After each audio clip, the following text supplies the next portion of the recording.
देखिए, पूरे देश से जिस तरह से खबरें आ रही हैं, 2 चरण का मतदान हुआ है, तो पूरे देश में एक ही बात चल रही है कि तानाशाही को आज खत्म करना जरूरी है। संविधान को अगर बचाना है तो, देश को अगर बचाना है तो पूरे देश में जनता के बीच में एक ही लहर है कि इस तानाशाही सरकार को अगर आज नहीं हटाया गया तो कल इस देश में कोई भी बोल नहीं पाएगा। चाहे वो छात्र हो, नौजवान हो, किसान हो, मजदूर हो, कोई भी तबका हो, अगर उसको दुख दर्द होगा वो बोल नहीं पाएगा। इसलिए संविधान को बचाने के लिए, लोकतंत्र को बचाने के लिए पूरे देश में लोग इस तानाशाही को हटाने के लिए वोट कर रहे हैं। गुजरात में भी हमें भरोसा है कि इस बार बड़ा परिवर्तन होगा और इंडिया गठबंधन इस बार जो है यहाँ पर अपनी मजबूत उपस्थिति और जीत दर्ज करेगा।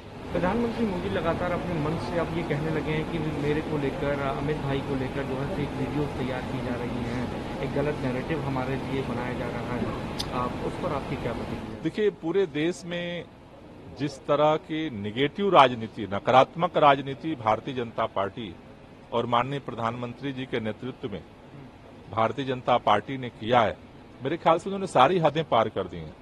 चाहे वो इस तरह के नकारात्मक प्रचार हो और चाहे जिस तरह से पूरे अपोजिशन को उठा करके जेल में डालने का हो, चाहे जिस तरह से ईडी, सीबीआई, आईटी का दुरुपयोग करके पैसा उगाही करना हो या लोगों की आवाज बंद करना हो, तो नकारात्मक राजनीति की सारी हदें तो भाजपा ने पार की हैं और आज उसी से उनको डर लग रहा है, क्योंकि जनता 5 साल तो चुप थी, लेकिन अब उसे वोट देने का अवसर मिल रहा है और वो वोट की ताकत से इस तानाशाही के खिलाफ अपना विरोध दर्ज कर रही है और इससे भाजपा डरी हुई है। राहुल गांधी भी कह रहे हैं कि 400 पार का नारा बीजेपी ने देना बंद कर दिया है क्योंकि प्रधानमंत्री को हकीकत मालूम पड़ गई, वो रिजर्वेशन को लेकर बयान दे रहे हैं। कैसे देख रहे हैं? क्या जिस तरीके से वो बयान दे रहे हैं और लोगों तक अपनी बात पहुंचाने की कोशिश कर रहे हैं, क्या बीजेपी को उससे नुकसान आपको? देखिए, जनता चुनाव में मालिक होती है।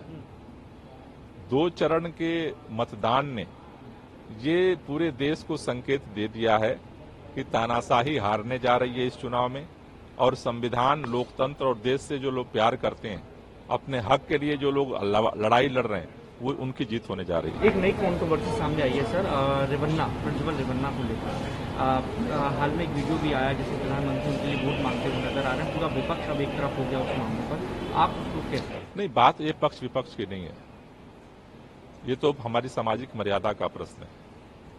भारतीय जनता पार्टी के ऊपर एक ही आरोप है कि भारतीय जनता पार्टी में जितना भी देश का बड़ा भ्रष्टाचारी हो वो शामिल हो जाता है, वो जो है ईमानदार हो जाता है। महिलाओं के साथ जिस तरह की ये घटना सामने आई है, क्योंकि वो एनडीए में शामिल है इसलिए मोदी जी प्रचार उसका करते हैं और वो सही हो जाता है। चीजें बाहर आए उससे पहले उससे देश से बाहर भगा दिया जाता है। तो भारतीय जनता पार्टी की जो कथनी है और जो करनी है, उसका अंतर पूरा देश देख रहा है और धीरे धीरे जितने तरह के इन्होंने गलत काम किए हैं उस सारों का चिट्ठा खुल रहा है। और जैसा मैंने पहले भी कहा कि देश इस तानाशाही का जवाब अपने वोट से देने की तरफ बढ़ रहा है। इस बार तानाशाही हारेगी और संविधान और लोकतंत्र जीतेगा।